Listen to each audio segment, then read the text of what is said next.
Let us solve some numerical based on these topics.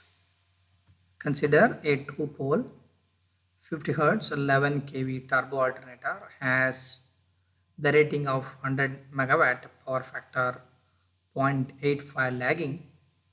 The rotor has a moment of 10,000 kg meter square. We need to calculate M and H. So let us consider the solution. The MVA rating of the generators, that is nothing but G value is equal to 100 divided by 0.85. Because it is given in the megawatt, we need to convert it into MVA rating. So that's why we need to consider the power factor. So you'll get MVA value. And also we know that the GH value, kinetic energy, is equal to half I omega square, where I value already given that it is 10,000, omega is equal to 2 pi f 50, okay, 100 pi radian per second. So hence already we know that G value is 117.65 MVA rating. So therefore what we'll get is, substitute these values, we'll get the value of H is equal to 41.9 megajoule per MVA rating. And also we know that M is equal to GH by 180 F. Substitute that G into H value. Okay, G value is 117.65 and H value is 4.9. Okay, and the frequency is 50, so we'll get 0.0548 megajoule second per electrical degree. Consider a turbo generator 6 pole 50 Hz of the capacity 80 megawatt working at 0.8 power factor has an inertia of 10 megajoule per MVA. Calculate energy stored in the rotor at synchronous speed. Second condition is find the rotor acceleration if the mechanical input is suddenly rise to 75 megawatt for an electrical load of 60 megawatt, means earlier it is 60, now rise to 75. So suppose the above acceleration which is maintained for a duration for 6 cycle, calculate the change torque angle and the rotor speed at the end of the 6 cycles. So let us consider that the first one, calculate the energy stored in the rotor at a synchronous speed. We know that energy stored in the rotor is equal to G into H. So G is nothing but 80 megawatt at a 0.8 power factor. So this is 80 divided by 0.8. Okay, H value is 10 megajoule per MVA rating. So we'll get 1000 megajoule. The second one is we need to calculate what is the accelerating power. So already we know that there is a change in the load from 60 megawatt to 75 megawatt. Okay, so that is nothing but PA is equal to 675 minus 60. So you'll get 15 megawatt is equal to M into D square delta divided by dt square. Already we know that with the help of the swing equation. Okay, PA is equal to M into D square delta divided by dt square. Substitute those values G into H and the frequency. So you'll get M value is 0.111 megajoule second per electrical degrees. So that is nothing but we'll get 0.111 d square delta divided by dt square is equal to 15. So we know that angular acceleration, that is alpha, consider it is d square delta divided by d square is equal to, so that is 15 divided by 0.11, we will get 135 electrical degree per second square. Okay, so then we know that d square delta divided by dt square is equal to alpha into t. So integrating 2 times we will get delta value is equal to half alpha into t square, means with different integration with respect to t value. Okay, so integration of t, we know that double integration, so we'll get t square. Okay, t square by 2. So this is half alpha into t square value. So corresponding to the 6 cycles, okay, for the considering for 50 hertz cycle.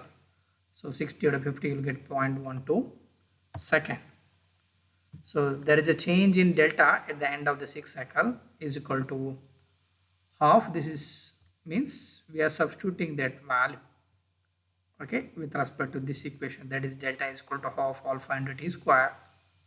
So alpha value is 135, t value is 0.12. So we'll get, substituting after doing substitution, that will get 0.97 electrical degrees. So these values means the angular acceleration in electrical degree per second is converted to the into the value of the RPM per second as follows. So that is nothing but delta is equal to 60 into 135 divided by 2 into 360. So that is nothing but how do we got that? Okay, so that is nothing means we are converting on a base for the electrical degrees to the RPM values. So we'll get 11.25 RPM per second means we are converting into second. Okay, so this rotor speed after the 6 cycles correspond to the 0.12 second. You will get, so 120 into 50 divided by 6. So that is nothing but, so consider that this part is nothing but 120 F. Okay, this is 120 F by P. Okay, so this is P plus, okay, 11.25 is nothing but the delta, okay, for the acceleration plus the t, okay, the time which is correspond to that, means it's not the plus value, it is, okay, multiplication here, okay, delta into t. So 120 F by P plus delta into t will get, so 120 F by P is nothing but P value 6, so we'll get 1000. So 9.25 correspond to 0.1 second, will get 0.12 second, will get 1.35.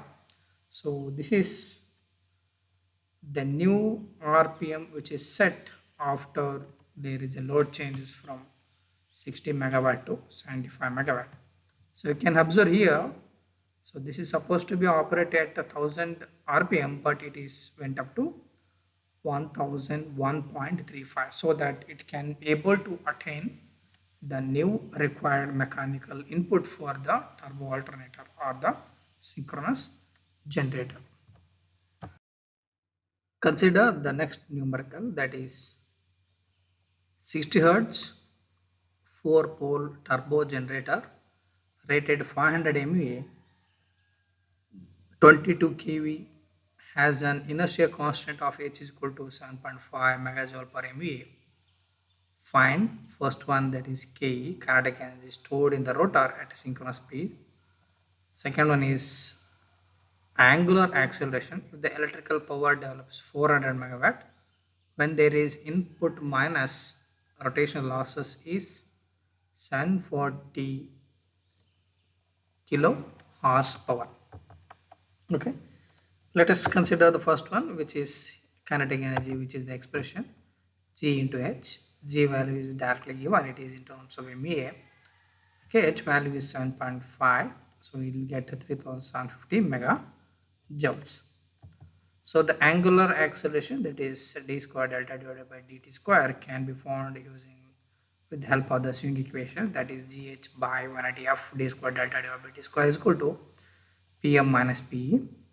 So in this case, the electrical power which is develops is equal to 400 megawatt, and the mechanical power is 740 horsepower, okay, converted into megawatt. So we'll get multiplied by 746, we will get 552.04 megawatt. So hence we need to calculate what is the d square delta divided by dt square, that is the angular acceleration. After substituting these values, we will get 437.8 electrical degree per second square. Next concept is power angle equation of synchronous machine. The fundamental factor in rotor angle stability is the in which the power output of the synchronous machine varies as their rotor angle changes.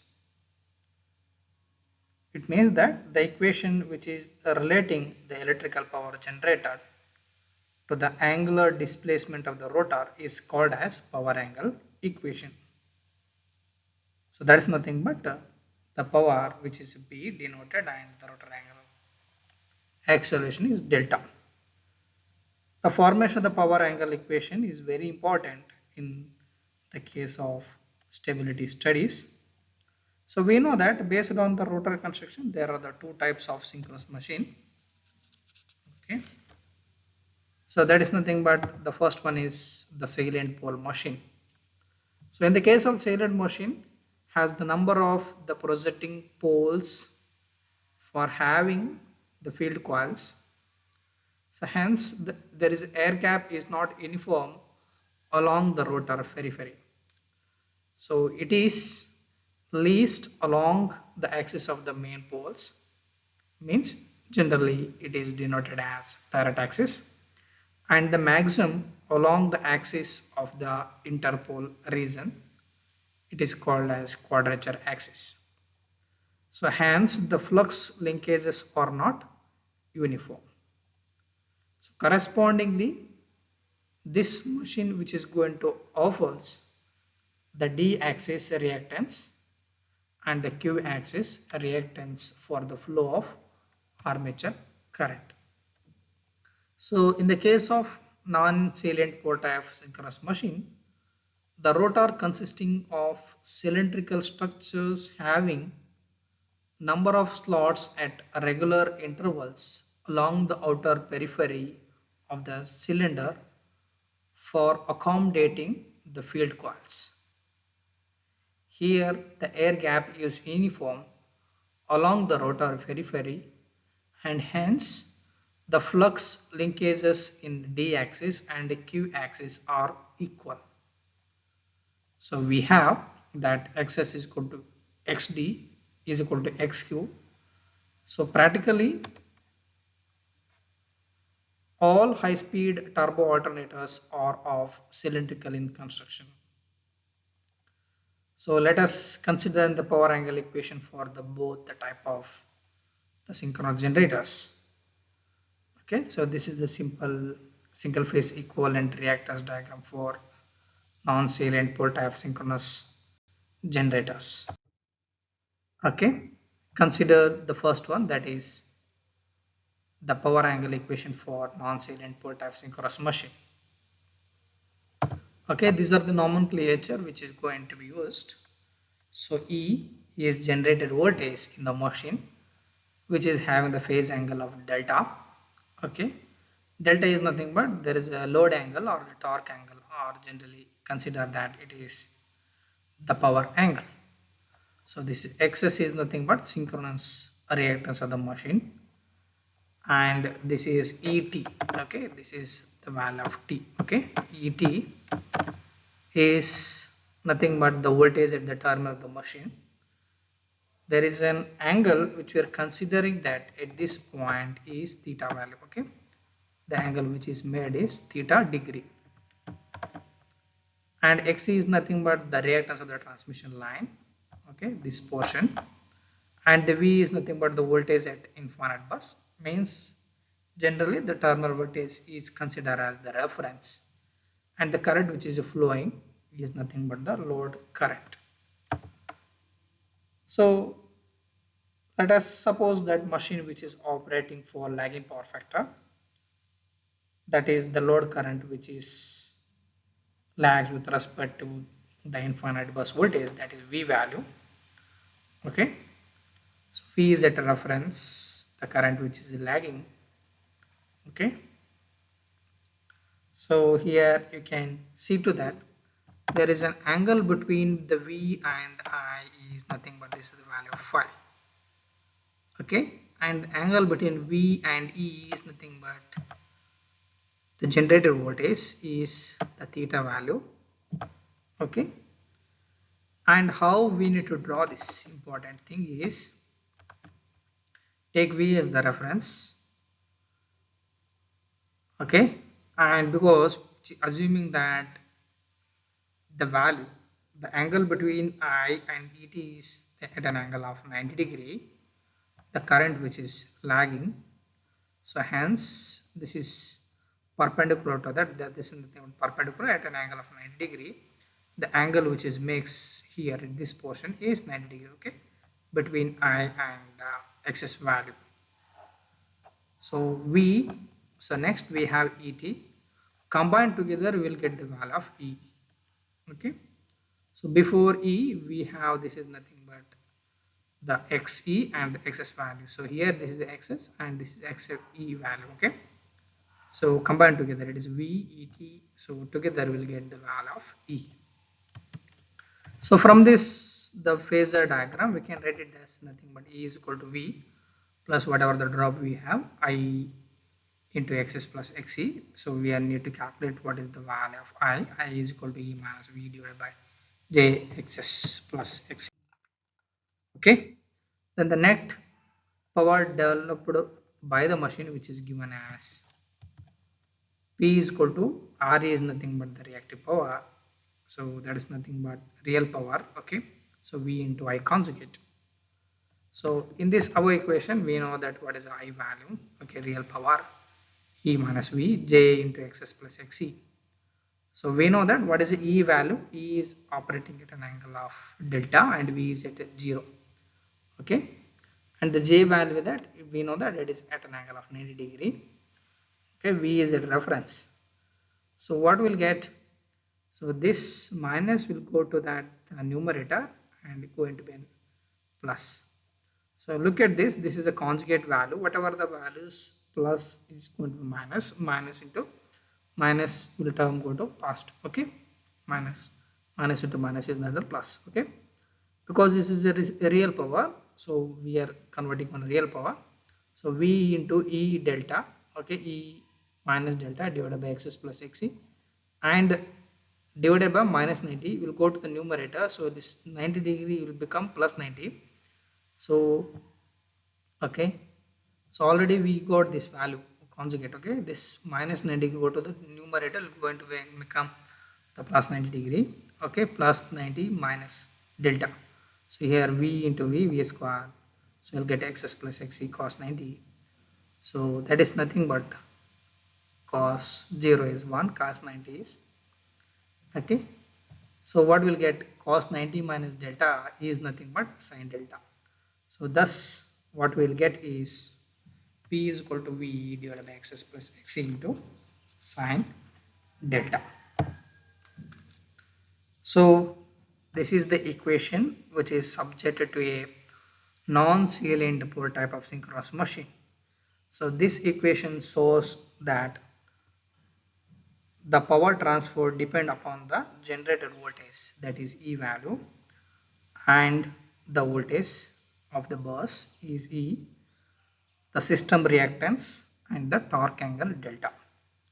So generally this equation is called as the power angle equation for subjected to a non-salient pole type of synchronous machine. So considering that there is a graphical plot showing the variation for the P and the delta value for considering of E and V, and the reactances is fixed, called as power angle curve. Okay,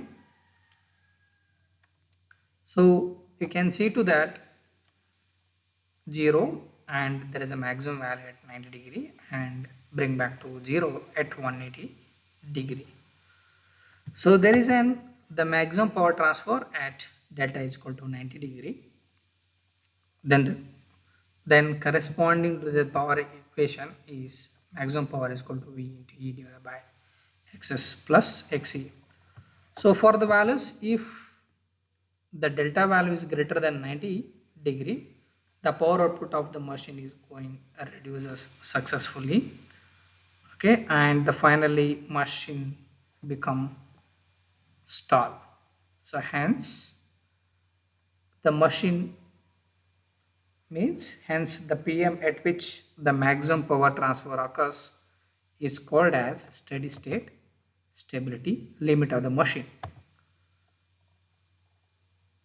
Okay, the machine operation is stable in the region between 0 to 90 degree. Generally it is less than 90 degree. So this term, that is nothing but dp by dt, is called as synchronizing power coefficient or a machine stiffness. The condition, that is nothing but dp by d delta is greater than 0, is called as stability criteria. So when the triple S, that is nothing but steady state stability limit, is reached when dp by dt is equal to 0, and if dp by dt d delta is less than 0, then the system is said to be unstable. Let us derive the power angle equation for salient pole type of synchronous machine. So let us consider this figure. You might be wonder that how we drawn this. Okay, consider that there is the load which is applied onto the salient pole synchronous machine is lagging. Power factor is okay less than unity. Okay, so it means that it should lag behind the voltage. Okay, it is not strictly at 90 degree. The angle between V and I is okay because V is lagging with respect to the voltage. That's it. Okay, here, and the current I value is resolved into two components. So that is nothing but here this is okay, this is one and this is the another one. Okay, another one. So this is nothing but we can consider it is D axis. Okay, already we know that there are the two things will be existing in the case of the salient pole type of synchronous machine. This is D axis, this is Q axis. Altogether, that is the current what is flowing, the D value is nothing but ID. The current is flowing IQ as IQ. Okay, quadrature axis. Combined together we will become a resultant load current, and which is lagging with respect to the voltage. Okay, and consider that because there is a presence of direct axis reactance and the quadrature axis reactance. So here whatever the current which is considering I and the reactance for XD which is at an angle of 90 degree. Okay, so you can observe here there is an ID with respect to XD because of the term J which is at an angle of 90 degree. So ID and XD with respect to 90 degree will become okay, will become what is this is ID into J XD. Similarly for the term here, so we are supposed to plot at this point, means angle between IQ and the XQ should be the 90 degree. Okay, because of the J term, so shift this term here. Okay, why we wanted to shift? Because we wanted to calculate what is the resultant value. So IQ into J XQ. So combined together, okay, we'll get I into J XQ. So whole together IQ into JXQ plus ID into JXD will get the term, the value of E. E is nothing but the value of okay generated voltage for the machine.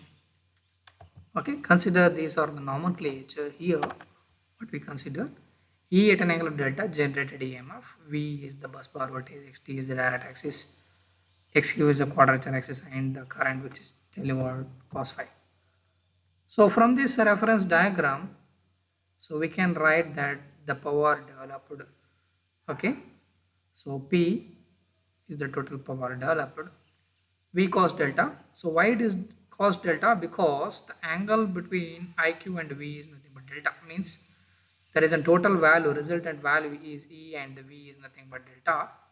So this is nothing but the x-axis, what we consider it is cos delta. If it is here, we can see to that here it is v sine delta. This is with respect to cos, this is with respect to sine. Okay, this is VE. Okay, what we can see here means we are converting q axis and the quadrature axis all together. Look at the total power. V cos delta, what is the current which is flowing here? It is IQ. Okay, here it is V sine delta, and what is the current which is flowing is ID. So we know that IQ XQ. So here IQ and XQ is equal to V sine delta. This value here and this value combined together will get sine delta. So find out that IQ value will become V sine delta divided by XQ. Similarly, ID XD. Okay, here ID and the XD, we can write it as total power, means the total voltage is E minus V with respect to cos delta. Okay, E minus V cos delta. So you'll get ID is equal to E minus V cos delta divided by XD. Substitute these values. Okay, here consider what are the value. Here means the value of IQ and ID value. Okay, in this equation, do a simplification. So we know what is the IQ value. IQ value is nothing but V into sine delta divided by XQ, and ID is nothing but E minus V cos delta divided by XD. So here V into V is nothing but V square sine 2 delta divided by 2XQ. Okay, so how do you got this value? Okay, so that is means we are, this is subject to, means we are converting, means we are multiplying this E and the V. Okay, we will get V square sine 2 delta divided by 2 XU. This is V sine delta divided by XD, and this is minus V square sine 2 delta divided by 2 XD. Okay, so what is the common here? XQ and XD. So we'll get V square sine 2 delta divided by 2. This is 1 divided by XQ minus 1 divided by XD. Okay, do the simplification. What we'll get is VE XD sine delta plus V square sine 2 delta divided by 2 XD minus XQ divided by XD into XU. So here this is nothing but the final equation will become P is equal to V into E XD into sine delta plus V square XD minus XQ divided by 2 into XD XU sine 2 delta. Okay, so the first part is nothing but which is same as the round rotor, considering the axis is equal to XD. So this is going to be carry the major part of the power transfer. So then next term, this term is considered as a reluctance power, which is quite small. Generally it is 10 to 20%. Okay, the power angle curve machine which is shown here. So how we need to draw this? Okay, consider that the first part of the equation, that is sine delta, which is represented by, okay, this one. Okay, this is considered 1, this is 1. Okay, then second part is nothing but we have the reluctance power. How do you say that reluctance? Because it is because of the presence of the sine 2 delta. Okay, in place of 180, it is going to complete the 2 cycles.